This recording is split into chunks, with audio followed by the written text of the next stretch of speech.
Teman-teman semuanya, jumpa lagi di channel YouTube Rumah Abu. Welcome back to my channel. Pada video kali ini aku akan sharing resep gulai daging sapi nih teman-teman.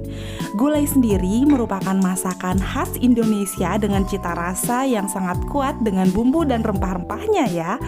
Nah, pada video ini aku akan masak gulai daging sapi dengan bumbu dan rempah-rempah yang aku racik sendiri teman-teman. Tentunya bumbu dan rempahnya ini sangat banyak dan juga kompleks. Tapi buat teman-teman yang mau tahu gimana sih cara bikinnya, ikutin terus videonya dari awal sampai akhir ya, supaya nggak ketinggalan.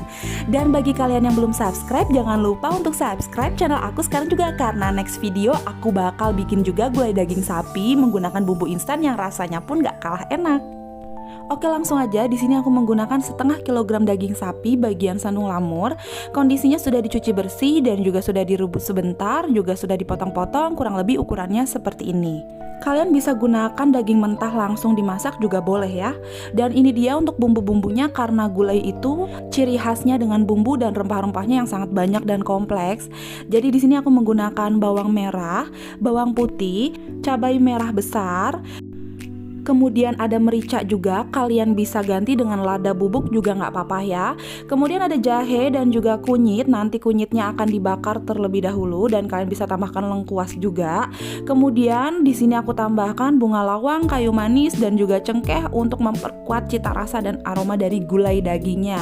Dan jangan lupa juga untuk tambahkan pala ya, bisa gunakan pala bubuk ataupun biji pala. Dan bumbu aromatiknya ada daun jeruk, daun salam dan juga sereh.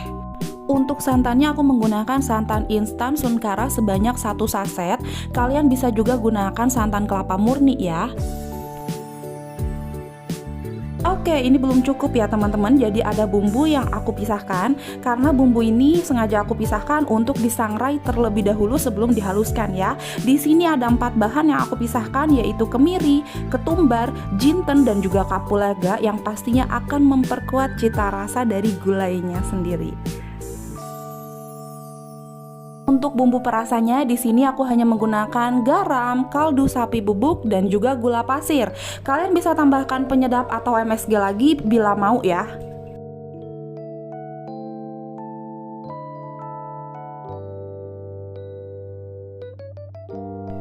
Oke, langsung aja ke cara pembuatannya ya. Di sini pertama-tama aku akan sangrai dulu keempat bahan tadi, yaitu ada kemiri, ketumbar, jinten dan juga kapulaga. Nah, kenapa keempat bumbu ini disangrai terlebih dahulu? Jadi untuk mengeluarkan aroma atau supaya aromanya itu lebih keluar gitu ya. Jadi nanti cita rasa gulainya juga lebih tajam dan juga lebih kuat. Aku lebih suka yang seperti itu, tapi kalau kalian nggak mau disangrai, mau langsung dihaluskan juga boleh.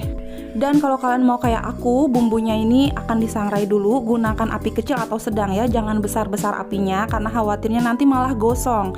Dan juga harus sering diaduk atau dibalik ya. Kalian bisa gunakan spatula atau bisa langsung menggunakan tangan seperti aku. Aku lebih suka menggunakan tangan karena kalau menggunakan spatula kalian juga harus hati-hati, karena biasanya ketumbar atau jintennya itu suka mental-mental kayak gitu. Jadi cukup digeser-geser aja pakai tangan juga nggak apa-apa ya, supaya nggak gosong aja. Keempat bahan ini disangrai sampai kurang lebih warnanya berubah menjadi kuning kecoklatan gitu ya teman-teman. Jangan sampai hitam, jangan sampai gosong karena nanti bakal pahit jadinya. Nah, kalau keempat bahan tadi warnanya sudah seperti tadi, kuning kecoklatan dan aromanya sudah keluar tajam, bisa dimatikan saja kompornya dan langsung disisihkan ya.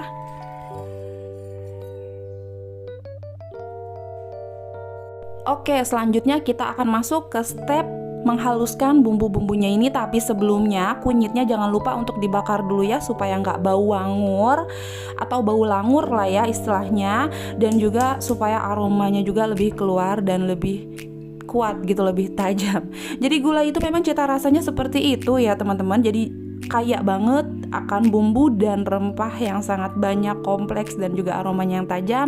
Jadi di sini aku usahakan membuat gulainya seenak itu dan seperti ciri khas gulai gitu ya. Oke, sekarang kunyitnya sudah dibakar tadi. Jangan lama-lama, jangan sampai gosong-gosong banget. Cukup dibakar aja dan bagian hitamnya bisa kalian buang. Kemudian selanjutnya di sini aku akan potong-potong bawang merah, bawang putih, cabai dan lain sebagainya sebelum dihaluskan menggunakan blender supaya nanti mesin blendernya tidak terlalu bekerja keras ya. Dan di sini aku menggunakan cabai merah besar. Kalau misalnya teman-teman mau lebih pedas bisa ditambahkan dengan cabai rawit atau cabai merah keriting juga boleh ya. Tapi di sini aku hanya menggunakan cabai merah besar supaya gulainya ini baby friendly. Jadi memang anak aku yang masih balita juga suka banget sama gulai ini. Jadi aku tetap tambahkan cabai, tapi aku menggunakan cabai merah besar dan juga bijinya dibuang supaya nanti nggak pedes. Jadi aku cuma mau ambil warnanya aja supaya warna gulainya itu jadi lebih cantik dan bagus ya. Jadi kuningnya itu kemerahan seperti itu.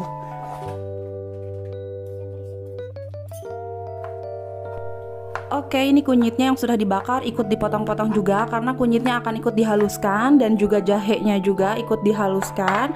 Dan jangan lupa keempat bahan tadi yang sudah disangrai ya, ada kemiri, ketumbar, jinten dan juga kapulaga. Nah, ini semuanya langsung aja dimasukkan jadi ikut dihaluskan dan di blender. Dan kalau misalnya kalian khawatir ketumbar atau mericanya ini nanti takutnya nggak halus pas di blender masih ada teksturnya gitu, boleh banget kalau mau ditumbuk terlebih dahulu ya baru dimasukkan. Dan untuk biji pala atau pala bubuknya juga boleh banget kalau mau ikut di blender, tapi boleh juga kalau misalnya dimasukkan ketika proses masak juga boleh, nggak apa-apa. Dan seperti biasa sebelum di blender aku selalu tambahkan sedikit garam. Jadi garamnya ini bukan untuk seasoning ya, cuma biar untuk menghaluskan aja, jadi proses blendernya lebih lancar aja gitu, sama minyak dan juga sedikit air ya. Langsung aja di blender bumbu-bumbunya sampai benar-benar halus ya teman-teman. Dan kalau misalnya kalian mau bumbunya ini diulek juga boleh banget sampai halus ya kalau bisa.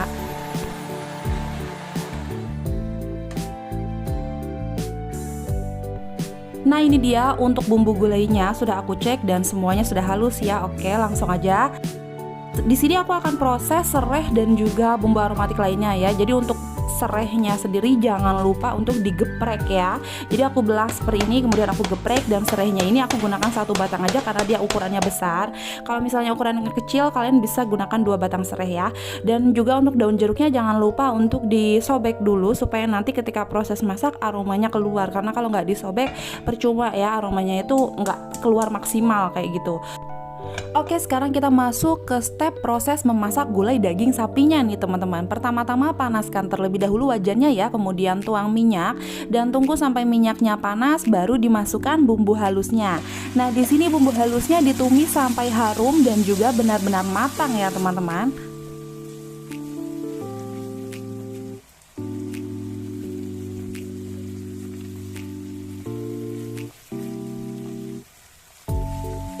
Pastikan kalian menumis bumbunya ini sampai harum dan juga benar-benar matang ya. Jadi sampai kandungan airnya itu mulai berkurang. Karena kalau nanti bumbunya kurang matang, jatuhnya nanti bakal bau wangur dan juga akan merusak cita rasa gulai yang kita bikin. Nah, kira-kira tumis bumbunya sampai seperti ini ya. Jadi kandungan airnya sudah berkurang, minyaknya pun sudah keluar. Nah, kalau sudah seperti ini langsung dimasukkan bumbu aromatiknya seperti serai, daun salam, daun jeruk, dan kalau kalian pakai lengkuas masukkan lengkuasnya juga sekarang ya. Nah, aku selalu membiasakan menumis bumbunya sampai matang baru dimasukkan bumbu aromatiknya tadi, supaya nanti bumbunya tidak ada yang terselip di bagian daun ataupun serai yang menyebabkan bumbunya tidak matang secara merata. Jatuhnya nanti bakal bau wangur dan akan merusak cita rasa masakan atau gulai yang kita bikin kali ini. Nah, langsung aja dimasukkan juga tadi bunga lawang, cengkeh, dan juga kayu manisnya ya. Kalau kalian pakai kayu manis nggak usah banyak-banyak ngasih kayu manisnya karena khawatirnya nanti bakal pahit kalau terlalu banyak juga ya, asal sedikit aja. Kemudian masukkan juga dagingnya tadi. Kalau kalian pakai daging mentah berarti proses masaknya pun lebih lama. Nggak apa-apa, jatuhnya bakal jadi lebih enak karena proses masak daging lebih lama menyebabkan bumbunya lebih banyak meresap ke daging. Kemudian tambahkan juga pala bubuknya. Kalau kalian mau pala bubuknya itu langsung di awal pas di blender boleh, atau pas numis bumbu dimasukkan pala bubuknya juga boleh. Aku masukkan tadi karena tadi aku kelupaan, tapi nggak apa-apa, langsung dimasukkan aja dan diaduk-aduk sebentar. Terus jangan lupa tambahkan air panas ya. Dan di sini gulai dagingnya akan dimasak sampai dagingnya benar-benar matang dan juga empuk.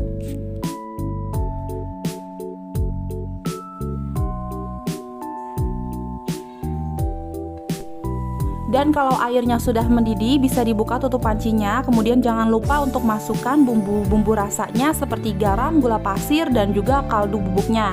Di sini aku menggunakan kaldu sapi bubuk karena yang aku masak ini kan gulai daging sapi, jadi aku butuh kaldunya kaldu sapi ya supaya balance gitu rasanya. Dan kalau kalian mau menambahkan penyedap atau MSG pun juga boleh, tapi di sini aku nggak tambahkan penyedap karena menurut aku 3 bumbu tadi aja udah enak banget ya, karena penyedap-penyedapnya udah alami lah ya dari si dagingnya. Tadi kan sudah mengeluarkan lemak dan juga kaldunya.